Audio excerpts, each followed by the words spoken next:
এখানে হচ্ছে যত মানে চিকিৎসক অবস্থায় যারা আছে, চিকিৎসকের হোক রোগী হোক, সবার সব কিছু দেখার জন্য আমরা এখানে এসেছি। যে আমরা হাসপাতালে বর্তমান অবস্থান করতেছি যে ধরনের যে কোনো সমস্যা মোকাবেলার জন্য। এখানে কোনো দালাল চক্র থাকবে না, কোনো অনিয়ম হবে না, এই নিয়ে আমরা কাজ করতেছি এবং এটা নিয়ে আমরা সবাই সফল হব ইনশাল্লাহ। আমরা মূলত আজকে সাধারণ শিক্ষার্থী হাসপাতালে আসছি পরিদর্শন করার জন্য এবং এখানে আমরা যেটা দেখলাম যতগুলো রুগী আছে তারা ভালো মোটামুটি সেবা পাচ্ছে, তাদেরকে ঠিক মতো দেওয়া হচ্ছে।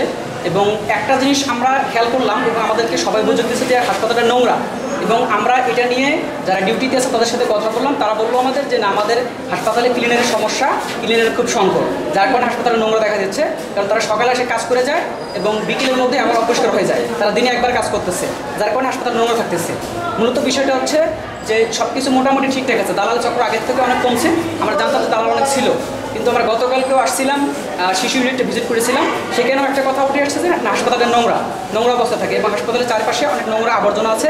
এই বিষয়েও অনেক নার্স এবং রুগীর লোক আমাদেরকে জানিয়েছে। আপনারা যদি এটা সঠিক দায়িত্ব না নেন তাহলে দিন শেষে কুড়িগ্রামেরই দুর্নাম হচ্ছে, আপনাদের হচ্ছে, স্টাফ যারা আছে তাদের হচ্ছে।